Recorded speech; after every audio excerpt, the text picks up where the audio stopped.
Okay, hi guys, this is Kevin Crypto. So, quick update lang tayo sa mga TA natin. So, kakauwi lang natin galing work. So, yun. Check lang tayo kung ano yung nangyari sa market. Kung ano yung naging result na. Pero still, kung mapapansin nyo, nasa weekend kasi tayo. Kaya medyo mabagal yung galaw. So, yun. Nasa 4-hour time frame pa rin tayo. So, kung mapapansin nyo, rejected pa rin tong per value gap natin dito sa 4-hour time frame. So ngayon, ang inaantay natin dito, so ito kasi kaka-start lang na to, alas 8. So hindi pa rin natin alam kung talagang breaker na to or i-stop niya tong momentum na downtrend nitong ano na to, itong uh, bearish trend na to. So ito kung magkakaroon ng breaker dito, ang nakikita ko dito possible magkaroon ng retest dito sa per value gap. Pero kung babasagin niya yan, ang possible na mangyari dyan is kunin niya tong liquidity dito sa taas. So, ito yung possible na mangyari dito. Ngayon, kung babasagin niya tong liquidity sa taas, maghahanap ulit tayo ng per value gap dito sa above nitong liquidity para masabi natin na talagang pataas na yung market. Pero still, kung ito rejected, ang possible na kunin niya is ito, yung 103K natin. So ngayon, kapag nabasag yung 103K na yan, ang aabangan natin dyan is yung per value gap. So kailangan magkaroon tayo ng per value gap dito sa baba kung babasagan niya to. Kailangan magkaroon tayo ng per value gap dyan. So para masabi natin na yung per value gap na to is still rejected, kaya ang possible na mangyari dito is bababa yung market. Pababa pa rin. Pero kung babasagin niya yan or i-reject niya tong liquidity na to, so magkakaroon tayo ng liquidity sweep. So ngayon, usually yung mga liquidity sweep na to is mataas yung chance na magkaroon ng reversal. So kung ito mare-reject, tong liquidity sweep na to, so ang possible magkaroon ng reversal, pero still kailangan magkaroon pa rin tayo ng confirmation. So kailangan basagan niya muna tong per value gap na to natin na to sa 4-hour time frame. So, yun. Kay BTC, so currently may trade ako dito pero mababa lang. Mababa leverage, mamabang margin. So, nag-short ako dito. So, ang target ko dito is ito, 103. So, ngayon, kapag ito si 103 nakuha niya, tapos makita natin na rejected tong 103. So, pwede tayong dito, mag-long na possible balikan niya tong uh, per value gap na to or basagin niya yan. So, yun, step by step lang tayo. So, check lang tayo kung ano yung possible na mangyari dito. So, hindi ako nagbaba ng TA sa Telegram kasi weekend tayo eh. So, mababa yung volume. Baka mamaya sumabay kayo. So, mag-expect kayo na tataas or bababa yung market. So, mas maganda sa siguro bukas ako magbaba nung natin ng entry. So, doon magkakaroon tayo ng volume na doon eh. So, ngayon currently kasi mababa yung volume kaya kung mapapansin nyo, yan, para siya nagko-consolidate lang. Pero still, ang target natin dyan, either itong liquidity sa baba. So, kung magkaroon ng retest dito, kukunin niya pa rin itong liquidity. Pero kung babasagin niya, kukunin niya itong liquidity sa taas. So, yun lang kay BTC. So, next tayo kay ETH. So, for ETH, so, nasa 4-hour time frame tayo. So, dito kung mapapansin nyo, wala tayong per value gap na makita dito eh. So, wala tayong per value gap na makita dito. So, ang gusto ko kasing per value gap is yung consistent. So, ito, pwede naman natin itong gamiting per value gap. Pero hindi siya consistent. So, ayoko yung ganyan. Para mas mataas yung probability kasi ng consistent yung mga candle. So, magtingin pa tayo sa mas mataas na time frame. So, dito, pwede ako magtingin sa 6 hours. So, dito, meron pa tayong per value gap. So, dito, 6 hours, wala din. So, ito, pwede rin nga ito. Pwede siya. So, nagkaroon ng angat, breaker. So, ito yung per value gap natin. Pero kung mapapansin nyo, hindi siya binalikan. So, mas maganda dito sa 1 day eh. Yan. Ito yung per value gap natin dito. So, kung mapapansin nyo, meron tayong pattern na dito agad. Di ba kanina, diniscuss na natin to kanina umaga. So, ito yung per value gap natin. So, once na ma-break to, so, ibig sabihin, nagkaroon ng disrespectful dun sa per value gap. So, ngayon, ang possible na approach niya is ito. Itong liquidity dito sa baba. So, still, nasa 1-day time frame tayo. So, alas 12 natin malalaman to. Kung kukunin niya ba to or yung next candle is magkakaroon ng breaker. So, 1-day time frame tayo. So, ibig sabihin, yung candle, nagpapalit siya in 1 day. So, check natin kung kukunin niya to. Pero kung mapapansin nyo, nagkaroon na ng ito, liquidity sweep. Pero, still, check pa rin natin. Baka kunin kasi itong pinakadulong nitong wick ng candle. Ito pa rin yung target niya. Pero kung magkakaroon na ng dito, ng reversal, so nasa 1-day time frame tayo, so ang aantay natin dyan kung babasagin niya ba tong per value gap na to or i-reject niya pa rin. Kasi, ayun nga, masasabi natin na pababa or pataas yung trend pa din kung i-reject niya yung per value gap. So, ibig sabihin, dire-diretso pa rin siya taas. So, katulad nito, example natin yung kay BTC.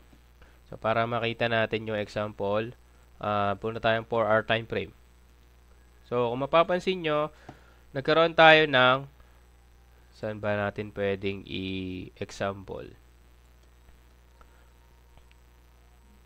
So, ito. For example, ito. Nagkaroon tayo ng per value, nagkaroon ng downtrend dito, di ba? Tapos, nagkaroon ng breaker. So, maghanap tayo ng per value gap. So, ngayon, ang per value gap natin dyan is ito, di ba? So, ito yung per value gap natin. So, kung mapapansin nyo, nagkaroon ng rejection. Nagkaroon ng rejection dito sa part na to. So, ilang beses siya na-reject itong per value gap na to. Kaya, ang expected natin dyan is bababa yung market. So, mapapansin nyo, bumaba nga yung market. So, yun yung expected natin. Pero kung babasagin niya to, magkakaroon tayo ng change of character. So, ibig sabihin, ang possible na kunin niya is, ito na, yung liquidity dito sa taas. So, ayun yung possible na kunin niya. So, ganun lang naman yun, yung inaano natin ngayon. Dinidiscuss natin ngayon. So, dito kay ETH, nasa 1-hour time frame tayo. Kung mapapansin nyo, na-break siya, di ba? So, yun nga, ito yung target niya. So, once na ito rejected, itong 2463 na to, possible magkaroon ng reversal. So, check natin kung ano yung possible na mangyari dito kay ETH. Pero still, ang target natin dito, ang abangan natin, ito, 2463. So, once na rejected to, pwede tayo mag-long. Ang pwede lang natin i-profit dito muna is hanggang dito sa 2596. So, from 2463 hanggang 2596. So, kung makukuha yan, pwede tayong mag-TP na dito. Kasi baka mamaya mangyari magkaroon ng rejection ulit dito sa or baka ang gawin niya i-retest niya lang tong per value gap tapos sa kanya kunin tong liquidity dito sa baba. Pero kung kukunin niya tong liquidity sa baba at i-retest niya to, so possible magkaroon ng reversal. So yun lang kay ETH. So mas maganda bukas kung maganda yung galaw ng market, makikita natin yung sinasabi ko sa inyo. So next kay XRP. So for XRP, so dito medyo wala tayong makitang pattern kaya pwede tayong bumaba ng time frame. So 4 hours. So sa 4 hours yan. Kung mapapansin nyo, nagkaroon na dito ng possible breakout to. Pero still, hindi pa rin natin alam.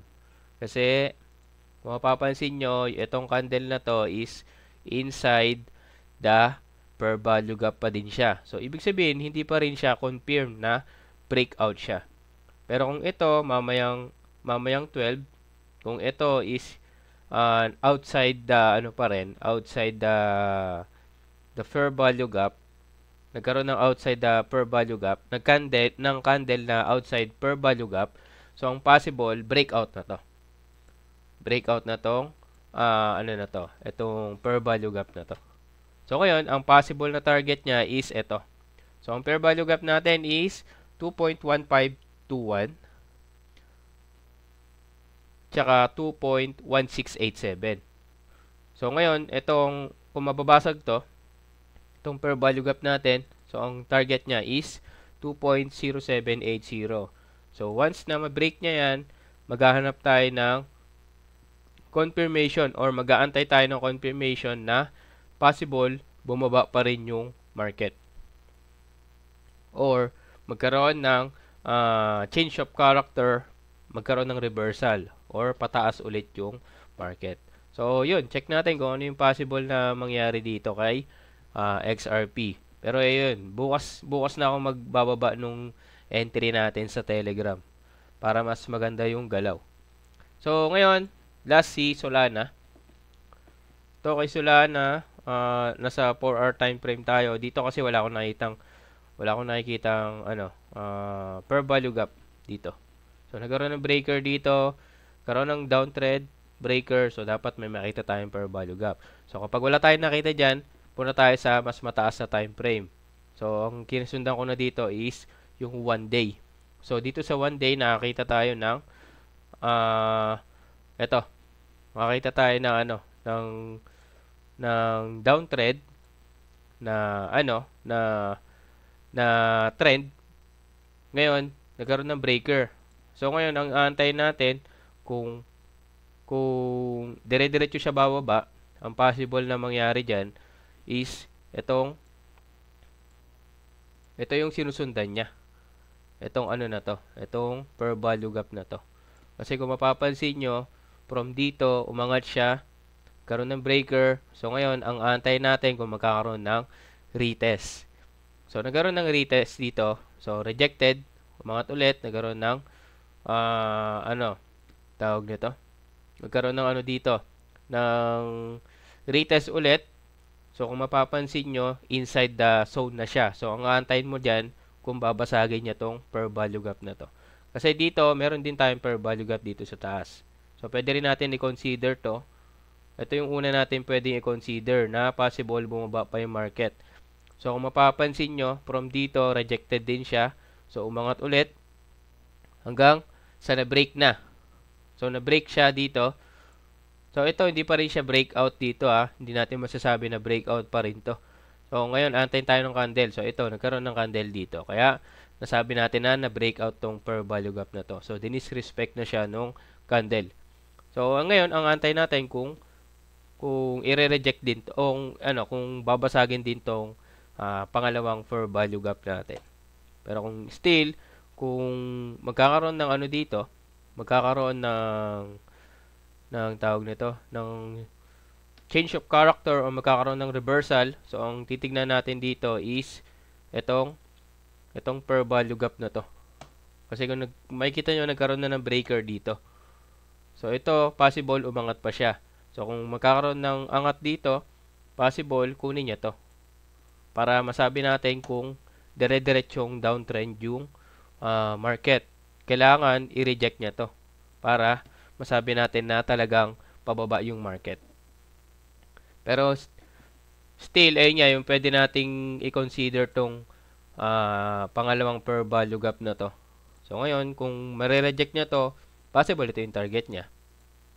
Itong target niya. Pagka na-break yan, so maghahanap ulit tayo ng, mag-aantay ulit tayo ng confirmation na talagang pababa siya. Yung market. Hanggang sa makakita tayo ng entry natin. So, yun lang dito kay TA natin sa XRP, Solana, ETH, and BTC. So, yun. Abangan natin yung bukas yung news. So, sinabi natin kanina yung umaga. So, yung FOMC. So, 8 AM yun, umaga yung isa. So, check natin kung ano yung magiging effect ng mga news, mga paparating na news bukas sa market. So, yun lang. Quick update lang tayo. So, bukas pagbaba tayo ng entry natin sa Telegram. So, yun lang. This is Kuya Ben Crypto. Peace out.